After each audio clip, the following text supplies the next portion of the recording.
Hello everyone. मेरा नाम है ईशा अग्रवाल और मैं सुनाती हूँ आप लोगों को कहानियाँ। तो लास्ट एपिसोड में नज़ाकत में आपने देखा था कि जो कुछ भी हुआ, मतलब ऑब्वियसली आपने देखा क्या, मतलब सुना कि क्या क्या हुआ और आपने इमेजिन किया कि कैसे हुआ। और उसके बाद लास्ट सीन में ये था कि आकाश और माहिरा दोनों स्वरा और ईशान के पास पहुंच जाते हैं, है ना। अब उसके आगे माहिरा स्वरा के पास जाती है, उसके दोनों हाथों को पकड़ती है, उसके आसपास उसको ढंग से चेक करती है कि उसे कुछ कहीं लगी तो नहीं। ऑब्वियसली उसने इतनी मारपीट की थी तो चेक करना तो बनता था, सिस्टर कंसर्न। हाँ, प्रॉपर चेक करती है कि उसे कहीं लगी तो नहीं। और फिर वो एकदम ऐसे थोड़ी थोड़ी टेंस आवाज़ में कहती है, रूयू ओके, तू ठीक है ना। स्वरा स्वरा तो कुछ अलग ही जोन में थी। वो तो फीलिंग से बाहर निकली तो ना। अब माहिरा की आवाज़ से उसे जवाब देना पड़ता है और अपने आप को संभालना पड़ता है। और वो कहती है, हाँ हाँ हाँ हाँ, मैं ठीक हूँ। माही अपने दिल पर हाथ रखे करती है, ओह थैंक गॉड तू ठीक है। और फिर वो एक बार स्वरा को ऊपर से नीचे तक प्रॉपर ढंग से देखती है। फिर वो ईशान की तरफ देखती है और कहती है, by the way hello Ishan, good morning, तुम यहाँ। अब ईशान वो भी तो इसी फीलिंग में था ना, वो थोड़ा ना कुछ अलग फील कर रहा था। वो भी तो ईशान की स्वरा की ही कुछ स्वरा जैसे ही जोन में था, शायद स्वरा से भी एक बड़े जोन में था, डीप जोन में था। और माहिरा माहिरा तो मानो आज सबको नींद से जगा कर ही रहनेगी। वो माहिरा की बात सुनकर ईशान कहता है, ओ ओ हाँ, गुड मॉर्निंग। मॉर्निंग माहिरा, मैं वो जॉगिंग के लिए आया था, but good to see you, good to see you here. और वो एक बार माहिरा को देखता है, फिर स्वरा की तरफ देखता है। अब ये सीन था कि स्वरा और ईशान दोनों ही एक दूसरे की तरफ नहीं देख पा रहे थे। कैसे देख पाते, वो दोनों एक दूसरे की तरफ नजरें ही नहीं टिक रही थी।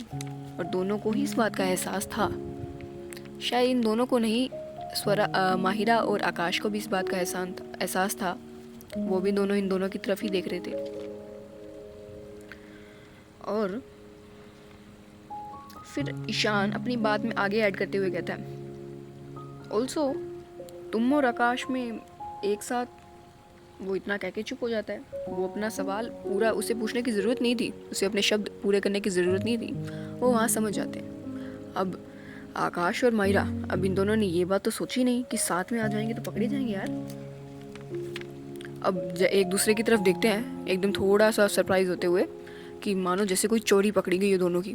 दोनों के फेस थोड़े पीले पड़ जाते हैं। और बात को संभालते हुए माहिरा कहती है, वो अरे अरे कुछ नहीं, मैं तो बस यूं ही पार्क में थी और मिस्टर ओब्रॉय मुझे वहाँ मिल गए, तो बस ऐसे ही। और वो इसी तरह बात को टालने की कोशिश करती है। अब स्वरा और ईशान और स्वरा दोनों ही जोन में नहीं थे, दोनों ही बस बात कंटिन्यू कर रहे थे। मतलब ऑकवर्डनेस ना हो इसलिए कुछ ना कुछ बात कर रहे थे। उन्होंने भी ज़्यादा ध्यान नहीं दिया। अब इन सब को तोड़ते हुए ईशान के बाद में एक दिमाग में एक बात आती है। वो आकाश की तरफ मुड़ता है और कहता है, वैसे अक्की बच्चा कहाँ है। अब आकाश वैसे ही फ्लो में कहता है, बच्चा तो बाइक। Oh shit. और ये कहकर आकाश और ईशान दोनों एक दूसरे की तरफ देखते हैं, जैसे कि बच्चों अब तो तुम्हारी वाट लग गई। अनन्या को इतनी देर तक अकेले छोड़ दिया, वो भी इतने बड़े भारी बाइक के साथ, और वो भी अकेले इस तरह। दोनों को पता था कि इन दोनों की वाट लगी अच्छे वाली, बहुत अच्छे वाली वाट लगी इन दोनों की। दोनों ही इस बात को समझते हैं, इसके कॉन्सिक्वेंसेस भी समझते हैं। अब ईशान वैसे तो कुछ भी, वो थोड़ा बच्चा से डरता भी था, ऑब्वियसली थोड़ा डरता था भाई, लड़कियों से डरता है वो, अपनी बहन से तो खासकर डरता था। लेकिन इस तरह ऑब्वियसली ईशान और अनन्या ये सब अग्रवाल फैमिली के थे भाई, अग्रवाल एम्पायर के थे। इस तरह अकेला छोड़ना इज़ नॉट गुड, है ना। कभी भी कुछ भी हो सकता है, सेफ्टी इश्यूज। ईशान को वही प्रोटेक्टिवनेस वाली फीलिंग आती है। आज तो ईशान पता ही नहीं किसको प्रोटेक्ट करके मानेगा। ईशान को वही प्रोटेक्टिवनेस वाली फीलिंग आती है, लेकिन इस बार अपनी बहन के लिए आती है। अपनी बहन के लिए, कहते हैं ना, एक भाई अपनी बहन के लिए कुछ भी कर सकता है, कुछ भी। क्या पता वो किसी और के लिए कुछ कर पाए या ना कर पाए, लेकिन अपनी बहन के लिए वो एक पल भी, सेकंड थॉट भी नहीं लगाता। वो आकाश की बात समझता है, सुनता है और तुरंत ही एक्शन लेते हुए अंदर की तरफ जाने के लिए अपने कदम बढ़ाता है। लेकिन जाते हुए वो एक बार स्वरा को तो ज़रूर देखता है, और स्वरा वो भी ईशान को ही देख रही थी। स्वरा को पता नहीं था कि ईशान और आकाश किसकी बात कर रहे हैं। ये बच्चा कौन है, स्वरा को इस बात का नहीं पता था। लेकिन इस तरह ईशान को टेंस होता देखकर और वहाँ से जाता हुआ देखकर उसे भी कुछ थोड़ा ठीक नहीं लगा। वो भी ईशान को ही देख रही थी। ईशान कुछ नहीं कहता और आंखों में ही एक आई कांटेक्ट करके वो वहाँ से अंदर चला जाता है पार्क की तरफ। अब और जाते जाते कहता है, टेक केयर मिस तलवार, और ये कहकर वो अंदर चला जाता है। आकाश वो भी एक नज़र, अब उसे भी जाना था भाई। अनन्या सिर्फ ईशान की ही बहन नहीं थी, अनन्या आकाश की बहन भी उतनी ही थी जितनी ईशान की थी। आकाश भी अनन्या को लेकर उतना ही प्रोटेक्टिव था और वो भी वहाँ से जाने लगता है। उसे भी अनन्या की बहुत चिंता थी, वो भी वहाँ से जाने लगता है। लेकिन वो देखता है कि माहिरा और स्वरा दोनों ही उसी की तरफ कंफ्यूज नज़रों से देख रहे हैं। अब भाई समझ में आ जाता है ना, उनकी आंखों में सवाल थे और उन सवाल को आकाश भी पढ़ पा रहा था प्रॉपर क्लियर। और वो कहता है, वो बच्चा ईशान की बेबी सिस्टर, हमारी प्रिंसेस। और वो ये कहकर माही को एक नज़र देखता है, जैसे अपनी नज़रों में ही एक बार, लास्ट बार देखकर अपनी आंखों में ही बसाना चाहता हो, अपनी आंखों में भरना चाहता हो उसे। क्योंकि वो अब पता नहीं कुछ घंटे बाद मिले या फिर एक दिन में या कब मिले, उसे पता नहीं था ना। इसीलिए वो अपनी इस आखिरी नज़र में देखकर माहिरा को अपनी आंखों में भरना चाहता था। और ये देखकर वो भी अंदर जाने लगता है। तो वो इतने में देखता है कि वंश बाइक के साथ, और अनन्या, वंश बाइक को लेकर आ रहा था दूसरी तरफ से और अनन्या उसके साइड में चल रही थी। दोनों कुछ भी नहीं बोल रहे थे, बातें नहीं कर रहे थे दोनों आपस में, लेकिन उधर आ रहे थे। और आकाश ये देखकर फटाफट तो पहले वहाँ जाता है, अनन्या के पास जाता है। सबसे पहले तो वो वंश से बाइक लेता है। अब वंश से तो वो ऑलरेडी चिढ़ा हुआ था। क्यों चिढ़ा हुआ था सबको पता है, ऑब्वियसली, क्योंकि उसको ऐसा लगता था कि वो माहिरा का बॉयफ्रेंड है वंश, और वो इसी वजह से चिढ़ा हुआ था। और अब इस तरह अनन्या के आसपास भी देखकर उसे तो और भी ज़्यादा गुस्सा आ रहा था। उसकी तो, वंश की तो आकाश को शक्ल भी पसंद नहीं आ रही थी। और वो तो ऐसा, उसका तो बस ना चले कि अभी उसे यहाँ से सीन से बाहर ही निकाल दे। लेकिन आकाश के करने से क्या होता है, राइटर तो मैं हूँ ना। और वो वंश को एक नज़र देखता है, घूरता है, लेकिन कुछ कहता नहीं है। क्यों? क्योंकि वही बाइक लेकर आ रहा था भाई। कहने को तो कुछ भी कहो, अनन्या की मदद तो वही कर रहा था जो मदद उसे करनी चाहिए थी। तो वो कुछ नहीं कहता और बिना कुछ कहे घूरते हुए बड़ी ही रूडली वंश को एक नज़र देखता है और बाइक उससे मानो लिटरली छीन ही लेता है। और फिर स्टैंड पर लगाकर वो अनन्या की तरफ देखता है और कहता है, बच्ची तो ठीक तो है ना? अनन्या अब जैसे उसका टेंट्रम्स वाला फेज शुरू हो गया, और फिर से वो अपने हाथ बांधती है और कहती है, आकाश भाई आप तो मुझसे बात ही मत कीजिए, मैं आप दोनों से नाराज़ हूँ। कहाँ चले गए थे आप मुझे छोड़कर? और ये कहकर वो अपनी गर्दन ऐसे फेर लेती है आकाश से, ऐसे ऐसे 3 बार, जैसे एकता कपूर की सीरियल्स में नहीं था, ऐसे 1 2 3 ऐसे करके फेर लेती है। पीछे से गाना और चला दो, धूम तना नन्ना वाला, ठीक है। और आकाश, वो भाई उसकी बहन उससे नाराज़ है, वो कैसे नहीं मान जाए। वो अनन्या को मनाने लगता है, बच्चा करके उसे रिश्वत देने लगता है कि मैं उसे ये सिखा दूंगा, बाइक सिखा दूंगा, कार भी, सब कुछ उसे ये दूंगा, वो दूंगा, उसकी फेवरेट ड्रेस दिलाऊंगा, ये जो भी कुछ उसे मनाने लगता है। अब ये सारे टेंट्रम देखकर, ये दोनों का देखकर ईशान मन में ही कहता है, पापा की परी। और वो एक बार आकाश को देखता है और मन में सोचता है मुझे क्या, क्योंकि उसने भी देखा था ना कि आकाश ने उसे किस नज़रों से देखा, लेकिन वो ज़्यादा गौर नहीं करता और वहाँ से स्वरा और माही की तरफ चला जाता है। अब स्वरा वो भी एक बार आकाश और उनकी तरफ देखती है, आकाश और अनन्या की तरफ, लेकिन उसे अनन्या का चेहरा नहीं दिखता क्योंकि अनन्या की बैक स्वरा की तरफ थी। उसे समझ में आ रहा था कि ये ईशान की बेबी सिस्टर ही है, जिसे ये सब अभी बच्चा बच्चा करके बना रहे थे, ये ईशान की बेबी सिस्टर है। लेकिन उसने अभी तक अनन्या की शक्ल नहीं देखी थी। इतने में ही वंश वहाँ आता है और वो भी वैसे ही, अब जैसे अभी तो वो बड़ा वो बन रहा था 30 मार खां पापा की परी और वो नखरे दिखा रही थी तब, और अब वो खुद माहिरा से कहता है, थोड़ा गुस्से होते, थोड़ा नाराज़ होते, माही दी कहाँ गायब हो गई थी आप, कब से ढूंढ रहा हूँ मैं आपको। माही जैसे बात को संभालते हुए, अरे मेरे प्यारे भाई मुझे कहाँ जाना था, यहीं तो थी मैं। और हाँ चलो चलो चलो, माँ इंतज़ार कर रही होगी यार हम सबका, कितनी देर से बाहर हम, चलो चलो चलो। और ये कहकर वो बात को संभालती है क्योंकि आज देखो आज माही खुश थी, माही आज जेन्युइनली खुश थी स्वरा के लिए, सच में खुश थी वो हमेशा से यही तो चाहती थी। और इस तरह आज अपनी आंखों के सामने ये नज़रें, ये सारा सीन देखकर वो लिटरली काफ़ी खुश थी, लेजिटली जेन्युइनली काफ़ी खुश थी और थोड़ा खुद के लिए भी खुश थी। वो तो मानने ही नहीं, लेकिन वो खुद के लिए भी खुश थी। देखो खुश तो थी, देखो आकाश की वजह से ऑब्वियसली। और ये कहते हुए ये तीनों तलवार फैमिली के चिराग, ऑफ कोर्स तीनों तलवार फैमिली के ये नमूने स्वरा को छोड़कर ये तीनों उस तरफ में जाने लगते हैं। और यहाँ ईशान वो भी सब ढूंढ डांट के और आकाश का कॉल की वजह से वो भी बाहर आता है और इन दोनों से मिलता है।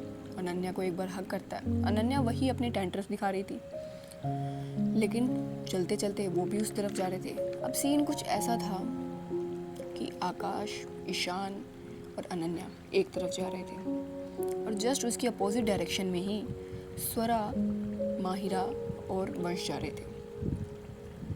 आज अनजाने में ही सही ये सभी एक दूसरे से कनेक्ट हो गए थे। शायद इन सबको ये इस बात का अंदाज़ा नहीं था, लेकिन कनेक्ट तो ज़रूर हो गए थे। जाते जाते सब एक दूसरे के बारे में ही सोच रहे थे। यहाँ आकाश माहिरा के बारे में, तो माहिरा आकाश के बारे में। अनन्या भी थोड़ी खुश तो थी, देखो वो भी समझ तो रही थी, पागल थोड़ी ना थी यार, थोड़ी चाइल्डिश थी लेकिन इमेच्योर नहीं थी। वो भी समझ रही थी कि किस तरह वंश ने उसको बिना कुछ कहे उसकी मदद कर दी और जताया भी नहीं मदद करने के बाद। दैट्स द बिग थिंग, जताया भी नहीं। इट वाज रियली, और उसको काफ़ी कंफर्टेबल भी फील हुआ। और ये आज पहली बार उसे किसी और के लिए फील हुआ, अपने भाइयों को उसके अलावा। लेकिन उसके अभी वो प्योर थी, अभी कुछ उसका लाइकिंग या लव वाला सीन नहीं था, एक जेन्युइनली एक रिस्पेक्ट वाली वो थी कि हाँ बस ये वाला। और ईशान और स्वरा, इनका तो क्या ही कहना, इनकी तो धड़कनें रुके तो ना, एकदम बुलेट ट्रेन की तरह भागी जा रही थी। इनका तो ये दिल पर हाथ रखे तो भी ना संभले इनसे। ईशान एक बार मुड़कर स्वरा को देखता है, उसे स्वरा की बैक दिखती है। वो सारे मोमेंट्स दोबारा जीता है वो उस वक्त, और वो एक बार आंखें बंद करके फिर से वहाँ से मुड़कर चलने लगता है। और जैसे ही वो मुड़ता है उसी वक्त स्वरा भी मुड़कर ईशान को देखती है। उसे ईशान की बैक नज़र आती है। कुछ अनकहे एहसास थे जो वहाँ थे, अभी मौजूद थे उन दोनों के बीच में। वो भी कुछ महसूस करती है और वहाँ से मुड़कर चली जाती है। अब इन सब के बीच में आपको दिखेगी तो नहीं, लेकिन एक इनविजिबल स्ट्रिंग इन सबको कनेक्ट कर रही थी। और अभी कुछ ऐसा सीन था कि ईशान और स्वरा के मन में, जैसे कि पूरे सीन को देखकर सबके मन में ऐसे ये वाला गाना चलना चाहिए कि अभी ना जाओ छोड़ कर के दिल अभी भरा नहीं, अभी उठा हूँ नींद से तुम्हारा ख्वाब देख के। अब इनका यही वाला सीन चल रहा था, जैसे ये चाहते हो कि अभी ना जाओ छोड़कर कि दिल अभी भरा नहीं। और ये सब करते करते ही, ना चाहते हुए भी, ये सब अपने अपने घर पहुंच जाते हैं। माने चाहिए सब, माने या ना माने, लेकिन एक दूसरे के बारे में सोचते ज़रूर हैं। और इसी तरह वो सब अपने अपने काम के लिए तैयार होकर चले जाते हैं, क्योंकि वो सुबह का ही टाइम था, कोई छुट्टी थोड़ी ना थी। और वो सब वहाँ पर आज अब ऑफिस में, पिक्सेल डोमिनेशन की ऑफिस में, वंश और अनन्या, आज वंश और अनन्या दोनों ही पिक्सेल डोमिनेशन को ज्वाइन करने वाले थे। दोनों का ही आज फर्स्ट डे था। वंश डिज़ाइनिंग डिपार्टमेंट में और यहाँ अनन्या फाइनेंस डिपार्टमेंट में। अरे भाई, कहानी अपनी है तो किरदार अपने होंगे, सीन भी अपन ही डिसाइड करेंगे। अब क्योंकि वंश एक इंटर्न था और ईशान की टीम यानी कि टीम बी के अंदर मोस्ट ऑफली इंटर्न्स ही थे, और ईशान के आने के बाद उन्हें बड़े बड़े प्रोजेक्ट्स मिलने लगे थे, तो थोड़ा वर्कलोड भी ज़्यादा था। तो इसी वजह से वंश को टीम बी का मेंबर बना दिया जाता है, यानी कि उसे टीम बी अलॉट की जाती है। अब वंश बहुत नर्वस था तो बच्चा ही यार, 20-22 साल का कुछ एक लड़का ही तो था, जो अपने घर की जिम्मेदारी संभालने निकला था, अपनी बहनों की जिम्मेदारियों को बांटने निकला था। और वो जैसे ही टीम बी के अलॉटेड रूम में जाता है, यानी कि वहाँ पर क्यूबिकल्स थे, एक ऐसा कैबिन सा टाइप, वहाँ जाता है तो उसे उन्हीं जजमेंटल नज़रों से स्वागत किया जाता है, जैसे कभी ईशान का किया गया था। 4 आंखें, रिया, अंशी, राहुल और मयंक, ये चारों वंश को ऊपर से नीचे तक देखते हैं, कई बार देखते हैं, ऊपर से नीचे, बिना किसी झिझक के, बिना किसी टेंशन के कि अरे सामने वाले को कुछ बुरा लग सकता है यार। वो बिल्कुल फुल ऑन पास कर रहे थे जजमेंट, अपनी फुल ऑन जजमेंट वाली नज़रें अपने लुक्स पास कर रहे थे, जैसे वो हमेशा करते हैं। ईशान के टाइम पे भी उन्होंने तो कुछ ऐसे किया था ना। अब ईशान वो इन सब के पीछे था, उसके लिए ये सब नॉर्मल हो गया था। उसे तो पता ही था ये कि सही सब क्या थे। अब वो अपने फेस पर एक हल्की सी स्माइल आता है और नाम इस गर्दन हिलाते हुए, जैसे कि कुछ नहीं हो सकता इन सब का, और ये कहकर वो आगे बढ़ता है और वो कहता है, तो तुमने कर दिखाया, मुझे पूरा यकीन था कि तुम कर लोगे। अब ईशान को देखकर वंश थोड़ा शॉक होता है। वो पहचान जाता है कि ईशान वही है जिसने एंड लास्ट मोमेंट पर उसकी मदद की थी, यानी मोटिवेट किया था। उसके वर्ड्स ने, ईशान के वर्ड्स ने वंश को काफ़ी हेल्प किया था। और वंश आज सच में पहले से मन में सोच कर आया था कि अगर उसे आज ईशान मिला तो उसे थैंक यू ज़रूर करेगा, लेकिन उसे कहाँ पता था कि ईशान भी उसी की टीम का था, और इनफैक्ट टीम का नहीं, उसी का ही मेंटोर था। उसे थोड़ा ना पता था, वो थोड़ा शौक था। ईशान अपना हाथ बढ़ा के करते हुए कहता है, ईशान तुम्हारा मेंटोर। अब वंश का शौक थोड़ा और बढ़ जाता है। उसे तो यकीन नहीं हो रहा कि जिस इंसान को वो थैंक यू बोलने वाला था उसी का ही मेंटोर निकला, जिससे वो पहले मिल चुका है।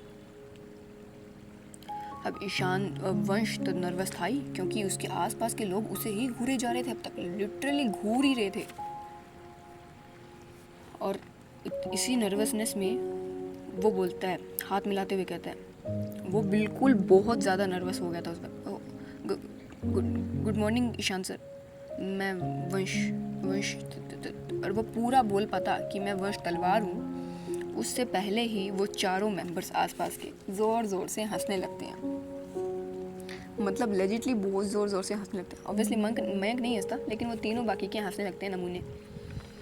और अंशी अपनी हंसी के बीच में कहता है, देखा ईशान सर, मैंने कहा था ना, आज जो भी नया इंटर्न आएगा उसे एक बार तो पक्का नर्वसनेस और ऑकवर्डनेस तो फील करा ही दूंगी। यस, अब ला मेरे पैसे ला, रिया मेरे पैसे ला, बेट जीत गई हूँ मैं।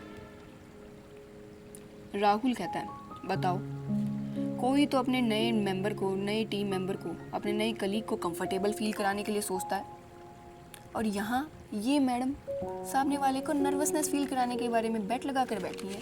वाह। और कोई पैसे देने की ज़रूरत नहीं है तुम्हें रिया, और फिर अंशी कहती है हाँ तो जो सब करते हैं वो अंशी नहीं करती, और वैसे भी मैं बैक चीटी हूँ, ठीक है ना, ये चीटिंग करने की ज़रूरत नहीं है, लाओ मेरे पैसे लाओ। राहुल, अब वो उसके सामने रिया को पैसे देने पड़ जाएं तो उसके लिए अच्छी बात नहीं है ना, तो वो अब खुद रिया के लिए अपनी पॉकेट से पैसे निकालता है और अंशी को एक बार ज़ोर से घूरते हुए उसके हाथ में पैसे पटक कर देता है। अंशी वो तो बिल्कुल खुश हो जाती है और वो पैसों को गिनने लगती है। ईशान ईशान गाइस प्लीज़ देखो तो वंश कितना ऑकवर्डनेस फील कर रहा है। और तुम मुझे एक बात बताओ, तुम सब ये लुक्स पास करना कब छोड़ रहे हो? हाँ, ये आदत तुम लोगों की ठीक नहीं है, मैं बता रहा हूँ। अब बताओ कब छोड़ोगे ये आदत? और सभी के सभी एक साथ बोलते हैं कभी नहीं। और ये इसी तरह ये मोमेंट यहाँ पर कंप्लीट होता है, क्योंकि क्या सीन था कि टीम ईशान के आने के बाद टीम बी के अंदर सबका बॉन्ड बहुत स्ट्रॉन्ग हो गया था। एक दूसरे के साथ मदद करते थे, काम करते थे, एक दूसरे की रिस्पेक्ट करते थे, हंसी मजाक करते थे, टांग खींचते थे। एक्चुअली यही तो होती है ना एक असली टीम। और वंश देखता है सबके बॉन्ड को, उस पॉजिटिव वाइब को वो फील करता है। ऐसी पॉजिटिव वाइब उसे एक ऑफिस एरिया में, एक कंपनी में इस तरह मिलेगी, उसने एक्सपेक्ट नहीं किया था। उसने सच में ये एक्सपेक्ट नहीं किया था। उसकी एक्सपेक्टेशन कुछ अलग थी और ये एक्सपेक्टेशन से उसके ज़्यादा बढ़कर मिला था उसे।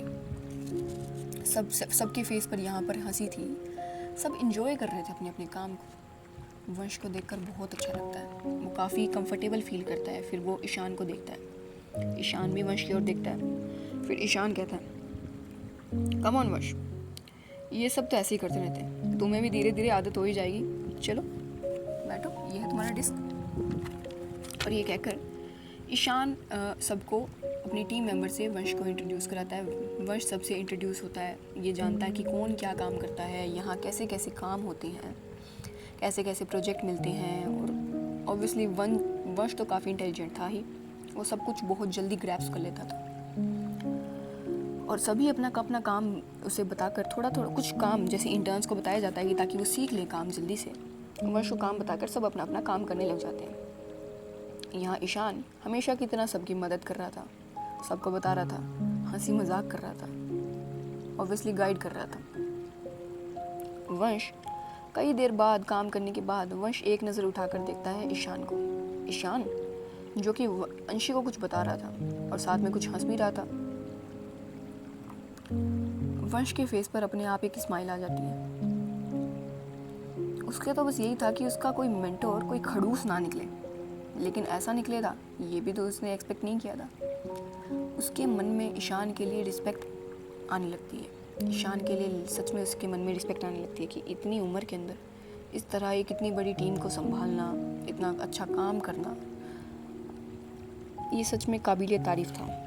ईशान कैसे कर लेता था ये तो ईशान ही बता सकता है। और वो एक स्माइल के साथ अपना काम शुरू कर देता है। आज यहाँ शायद वंश के लिए एक अपनी डेस्टिनेशन दिख रही थी कि उसे लाइफ के अंदर एक एक्चुअल मेंटोर मिल रहा था। उसे समझ में आ रहा था कि उसे फ्यूचर में किसकी तरह बनना है। ये शायद उसकी शुरुआत हो गई थी वंश की। उसे कभी पता नहीं था कि कोडिंग के अंदर, डिज़ाइन के अंदर कैसा किया जाता है और कैसे कैसे लोग होते हैं, उसे नहीं पता था। लेकिन आज इन सबको देखकर, स्पेशली ईशान को देखकर, वंश को समझ में आ रहा था कि उसे फ्यूचर में ऐसा ही बनना है। और वंश का तो स्माइल फेस पे आ जाती है और उसका दिन का काम अच्छा चलने लगता है। यहाँ फाइनेंस डिपार्टमेंट में सिमिलरली अनन्या भी फाइनेंस को ज्वाइन करती है। उसके भी मन में यही था कि यार कुछ टॉक्सिक ना मिल जाए उसे, टॉक्सिक वर्क कल्चर ना। अब थी तो उसी की कंपनी, उसके भाई की कंपनी थी, ऑब्वियसली वो भी अग्रवाल एम्पायर उसकी कंपनी थी, लेकिन स्टिल यार मतलब इंटरनल टॉक्सिसिटी का उसे क्या पता था। वो जाती है, अपने सुपरवाइज़र से इंट्रोड्यूस होती है, सबको जानती है, इंट्रोडक्शन करती है, मिलती है। उसने सुना तो था कि फाइनेंस की हेड काफ़ी खड़ूस है, और इस बात को सुनकर वो काफ़ी नर्वस भी थी। और आज उसे जो भी कलीग्स वगैरह मिले थे, उनके रिव्यू भी उसके हेड के लिए कुछ ऐसे ही थे। वो और डर जाती है और वो भी बिल्कुल वंश की तरह अपने साथ में स्कार्फ लेके आती है, वो वाला जो इंटरव्यू के टाइम पे स्वरा ने उसे दिया था। उसके भी मन में यही था कि आज उसे स्वरा मिलेगी तो उसे स्कार्फ लुटाकर वो उसे सच में थैंक यू कहेगी, क्योंकि उस दिन उस स्कार्फ ने स्वरा के अनन्या की काफ़ी मदद की थी। अब यहाँ स्वरा शिवम के साथ, शिवम यानी कि उसका असिस्टेंट के साथ बाहर से आती है। शायद कोई मीटिंग करके आ रही थी। उसके असिस्टेंट के हाथ में कुछ फाइल्स थी और वो अपने कैबिन की तरफ जा रही थी। कैबिन से जाते जाते उसकी एक बार नज़र अनन्या पर जाती है। और अनन्या वो तो नई थी, आज पहले दिन ही काम पर कैसे लग जाए, इधर उधर नज़रें घुमा रही थी, ऑब्जर्व कर रही थी कि क्या हो रहा है, ये कौन सी नई दुनिया में आ गई हूँ मैं। और वो देखती है और अपने ऊपर किसी की नज़र पाते ही वो भी उधर देखती है। दोनों का आई कांटेक्ट होता है। अनन्या स्वरा को पहचान जाती है कि ये तो वही है। वो पहचानी ही थी कि उसके पास बैठा कोई कलीग उसे उसके कान में धीरे से कहता है, ये है मिस तलवार, मिस स्वरा तलवार, हमारे फाइनेंस की हेड। थोड़ा बच कर रहना बच्चे, मतलब बच्चे तो नहीं कहता वो ऑब्वियसली, थोड़ा बच कर रहना, काफ़ी खड़ूस है। और ये कहकर वो अपना काम करने लग जाता है। अब ये कलीग बिल्कुल रिश्तेदारों की तरह था, बस अपना ज्ञान देना इनको, अपने ओपिनियन शेयर करने हैं। और जो बंदा डरा हुआ है उससे मोटिवेट करने की बजाय और डरा दो, यही तो इनका काम होता है ना। अब अनन्या भाई उसके तो जैसे सांप ही सूंघ गया। उसको याद आता है कि वॉशरूम में उसने फाइनेंस के हेड के बारे में क्या बोला था। अब उसके तो पैरों के नीचे से ज़मीन खिसक जाती है, उसे पसीना आने लगता है। पहले से ही वो इतनी नर्वस थी, अब तो उसे डर भी लगने लगता है, क्योंकि भाई जिसके सामने वो अपने फाइनेंस के अपने बॉस की बुराई करके या उसकी तारीफ़ करके आई है, वो उसी का ही बॉस निकला। और उसी के बॉस के सामने ही उसकी कॉफ़ी गिरी और बॉस के ही स्कार्फ से उसने इंटरव्यू दिया। बताओ कैसी किस्मत हो सकती है इसकी, इससे अच्छी किसी की किस्मत हो सकती है? नहीं, शायद अनन्या की थी। वो तो मानो बिल्कुल ही, उसके तो क्या ही होगा। और स्वरा भी एक बार देखकर अपने कैबिन में चली जाती है। कुछ देर बाद उसका वो सुपरवाइज़र, अनन्या का सुपरवाइज़र, कुछ डॉक्यूमेंट्स लेकर उसे स्वरा के कैबिन में उसे सिग्नेचर के लिए भेजता है। अब अनन्या कैसे मना कर दे भाई, उसके सुपरवाइज़र ने कहा है और कुछ सिग्नेचर के लिए भेजता है ताकि वो भी अपने आप को इंट्रोड्यूस करा ले और सिग्नेचर भी हो जाए। अब अनन्या कुछ कह तो सकती नहीं थी। वो जाती है धीरे से गेट के बाहर, अपने आप को थोड़ा सही संभालती है, स्टेबल करती है और गेट पर नॉक करती है धीरे से। अंदर से स्वरा की वही एकदम कोल्ड ठंडी आइसक्रीम जैसी आवाज़ आती है, कम इन। अनन्या थोड़ा एक घूंट कटकती है और कहती है, अंदर जाकर कहती है, अपने हाथ से फाइल को टेबल पर आगे रख के कहती है, मैम आपके सिग्नेचर चाहिए थे। स्वरा एक नज़र उठाकर अनन्या को देखती है। अनन्या को पूरा ऊपर से नीचे देखती है, अपनी नज़रें हटाकर, बिल्कुल स्वैग में कर रही है, वो धीरे धीरे कर रही है, एकदम ऐसा इमेजिन करना आपको। हटाती है अपनी नज़र और धीरे से अपनी फ़ाइल लेती है और उस पर सिग्नेचर करना शुरू करती है। थोड़ा मतलब शुरू नहीं करती, थोड़ा पढ़ती भी है साथ साथ में। अब स्वरा तो हमारी मल्टी टैलेंटेड है, बहुत इंटेलिजेंट भी है, उसके लिए मल्टीटास्किंग करना इम्पोर्टेंट नहीं है। साथ में पढ़ते पढ़ते ही वो कहती है, welcome to the finance department. उम्मीद है तुम मेरी एक्सपेक्टेशंस पर खरी उतरोगी। अब भाई पहले ही दिन पर अपने ऑफिस के अपने बॉस से ऐसी बात सुनकर तो अनन्या तो बिल्कुल शॉक हो गई थी कि लाइक व्हाट, ये इनको मुझसे एक्सपेक्टेशंस भी हैं, ओह माय गॉड, ये कुछ नया है। अनन्या तो सच में शॉक थी कि हैं ये क्या था।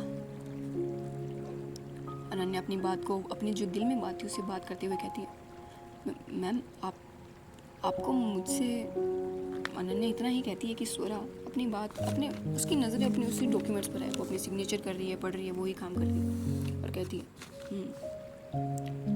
देखा तुम्हारा resume and I like the fact कि इंटरव्यू पर ही तुम वेल अवेयर थी कि तुम्हारी हेड कैसी होगी।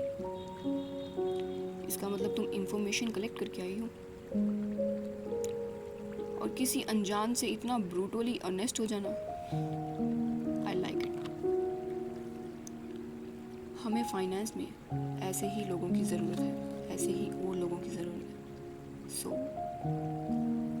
Welcome to pixel domination Ananya. Swara अपनी उसी कोल्ड वॉइस में जितना किसी नए बंदे को वेलकम के लिए समझा सकती थी, मोटिवेट कर सकती थी या वार्म वेलकम कर सकती थी, स्वरा के लिए ऑलरेडी उसने कर दिया था। कि वो धमकी दे रही थी, कि अपनी एक्सपेक्टेशन का प्रेशर दे रही थी, पीयर प्रेशर कर रही थी, कि क्या कर रही थी तो स्वरा ही जाने। अनन्या के तो कुछ समझ में ही नहीं आता था। अब देखो हम किसी की एक्सपेक्टेशंस पे कब तक खरी उतरे, है ना। अब कोई कहेगा हमें एक्सपेक्टेशंस है, अब क्या करें भाई, एक्सपेक्टेशन है तो है, वो तो उसकी गलती हुई ना, एक्सपेक्टेशन क्यों कर रहे हो आप। लेकिन अनन्या वो तो इस बात को दिल पर लेकर बैठ गई। अरे भाई, जिस इंसान से वो पहली बार, आज वैसे तो दूसरी बार जिससे मिल रही है और वो कह रहा है कि उससे एक्सपेक्टेशंस है, और वो वाइब, उसकी आवाज़, उसका वो ओरा आसपास का, मतलब वो अनन्या को कुछ अलग ही फील करा रहा था। पता नहीं क्यों उससे स्वरा से डर नहीं लग रहा था। स्ट्रेंज, सबको लगता है, उसे स्वरा से डर नहीं लग रहा था बिल्कुल भी। इनफैक्ट इससे अपोजिट उससे स्वरा काफ़ी सॉफ्ट लग रही थी। हाँ, उसे स्वरा सॉफ्ट लग रही थी, वाह। और उसे लग रहा था कि ये क्या इंसान है ना। उसके मन में स्वरा के लिए रिस्पेक्ट बढ़ रही थी, जस्ट वैसे ही जैसे वंश के मन में शान के लिए हो रही थी, रिस्पेक्ट बढ़ रही थी। और उसके फेस पर अपने आप ही एक मोटिवेशन वाली और एक अच्छी सी स्माइल आ जाती है। और स्माइल में धीरे से जैसे मन में हिम्मत बांध कर हाँ में सर हिलाती है और कहती है, I will never let you down ma'am. और फाइल लेती है, क्योंकि स्वरा ने सिग्नेचर कर दिया था, स्वरा ने उसे आगे बढ़ा दिया था। अनन्या वो फाइल अपने हाथ में लेती है और कहती है, थैंक यू मैम। और वो पीछे जाने लगती है, लेकिन पीछे जाती है इतने में ही स्वरा कहती है अपनी उसी आवाज़ में, अभी इतनी जल्दी मुझे थैंक यू मत कहो, क्या पता बाद में रिग्रेट करो फिर। अब स्वरा क्या कर रही थी भाई, उसे बंदे का नया बंदा आया, उसे मोटिवेट कर रही थी कि क्या कर रही थी, डरा रही थी उसे, वो धमकी दे रही थी कि इतना काम करवाऊंगी, तुम्हें रिग्रेट करना पड़ जाएगा, आज तो मुझे थैंक यू बोल रही हो तुम। अनन्या जैसे वो सारा टास्क समझ रही थी कि यहाँ पर क्या खेला हो रहा है, वो सब समझ रही थी। हाँ, वो कहती है, वो समझ रही थी, इस तरह की बात को अच्छी तरीके से समझ रही थी। वो कहती है, नेवर मैम। एंड ऑल्सो वो अपने पास से स्कार्फ निकालती है और उसे आगे बढ़ाते हुए कहती है, thank you once again ma'am. Swara एक बार उसके स्कार्फ को देखती है, उसके हाथ में रखे स्कार्फ को, फिर एक बार अनन्या को देखती है। स्वरा वो नहीं लेती और कहती है, इट्स ओके, रख लो, मेरी तरफ से वेलकम गिफ्ट ही समझ लो। अनन्या इस बात को समझती है और अपना हाथ पीछे करती है, स्कार्फ वाले हाथ को पीछे करती है, उसे अपनी मुट्ठी में ज़ोर से बंद करती है और हाँ में सर हिलाकर वहाँ से चली जाती है। स्वरा भी एक बार गेट को देखती है और एक जोर से सांस लेकर, धीरे से सांस लेकर अपने काम करने लगती है। उसे भी पता नहीं क्यों अनन्या से कुछ अलग ही लग रहा था, कुछ अलग ही किस्म का महसूस हो रहा था। पता है क्या, कि कुछ लोगों से पहली बार, अब कोई कहेगा यार यहाँ पर वो वंश ईशान का बन रहा है, कोई कहेगा यहाँ इनका अलग ही सीन चल रहा है अनन्या और स्वरा का। लेकिन मैं आपको एक बात बताऊँ कि जो हमारी लाइफ के कुछ अलग किस्से बनने जा रहे होते हैं ना, उनके साथ हमारा कुछ अलग ही रिश्ता बन जाता है, दिल का रिश्ता। चाहे वो भीड़ में भी हो ना, तो भी हमें पहचान में आ जाते हैं। आज भले ही ये सब पहली बार या एक दूसरे से ढंग से ऑफिशियली इंट्रोड्यूस कर रहे हो, अभी तक इन्हें कुछ शायद एक दूसरे के बारे में पता भी ना हो, लेकिन स्टिल बिना किसी फैक्ट या बिना किसी इन्फॉर्मेशन के भी ये कुछ ना कुछ फील कर पा रहे थे, एक दूसरे के खिलाफ, एक दूसरे की तरफ अट्रैक्शन फील कर पा रहे थे, कुछ कनेक्शन महसूस कर रहे थे। और आगे जाके शायद इनके ये कनेक्शंस और भी ज़्यादा स्ट्रॉन्ग होंगे ऑब्वियसली। लेकिन समझ रहे हो आप, एक पॉजिटिव वाइब आती है ना हर किसी से, वही इन सबको एक दूसरे से पॉजिटिव वाइब आ रही थी। सब समझ रहे कि सबको पता चल जाता है कि इसका ये इंसान कैसा है, ये इंसान कैसा है, उसकी नेचर ही, उसकी वाइब ही ऐसी होती है। हर इंसान की अलग अलग वाइब होती है, उससे पता चल जाता है, बस समझने वाला चाहिए। और यहाँ इसी तरह स्वरा और अनन्या और वहाँ ईशान और वंश का इंट्रोडक्शन होता है ऑफिशियली। और ये सब इसी तरह चलता है। अब लंच टाइम में वंश और माहिरा साथ में लंच कर रहे थे। अब स्वरा तो भाई स्वरा है, वो तो लंच करती नहीं है, कभी करती है कभी नहीं करती, और वो भी करती है तो फोर्सफुली माहिरा की वजह से ही करती है। और आज तो वैसे भी वंश का फर्स्ट डे था, तो माहिरा उसे कंफर्ट फील कराने के लिए, थोड़ा सा उसे वो अच्छा महसूस करे, उसके साथ लंच करती है। वो दोनों लंच कर रहे थे, ऑफिस में बात कर रहे थे। और यहाँ आकाश खुश था भाई। आकाश आज जो भी सुबह हुआ तो आकाश भी लेजिटली बहुत खुश था। खुशी की बात थी, उसे कुछ एहसास हुआ था। और उसके पास तो एक बहाना भी था कि वो माहिरा से रोज़ मिल सके, उससे बातें कर सके। ईशान और स्वरा को एक करने के बहाने ही मिल सके, इसीलिए उसके पास तो एक वैलिड रीज़न था। वो माहिरा से मिलने के लिए वहाँ आता है। वैसे तो वो कभी आता नहीं था, लेकिन अब आता है, बताओ। लेकिन उसे वहाँ लॉ डिपार्टमेंट में तो माहिरा दिखती नहीं है, तो वो समझता है और यस अभी तो लंच टाइम हो रहा है, तो वो माहिरा लंच के टाइम पर ऑब्वियसली कैफेटेरिया में होगी, तो वो वहाँ कैफेटेरिया की तरफ जाता है। लेकिन जितनी फेस पे उसकी स्माइल थी, वो 1 मिनट में जैसे छूमंतरी हो जाती है, क्योंकि वो देखता है कि माहिरा के साथ वंश हंसकर बैठा है, लंच कर रहा है और हंस रहा है। दोनों ही हंस रहे हैं, दोनों बहुत कंफर्टेबल थे यार, क्यों ना हो यार, भाई बहन है, कंफर्टेबल थे। कोई किसी के मार रहा है, कोई किसी की टांग खींच रहा है, हंसी मजाक सब दोनों ही खुश लग रहे थे। और आकाश, ओहो, आकाश को तो कुछ समझ में नहीं आता। उसके तो जैसे कि मन कर रहा है उस वंश का तो खून कर दे, अभी गला दबा दे। और वो सोचता है कि ये यहाँ क्या कर रहा है।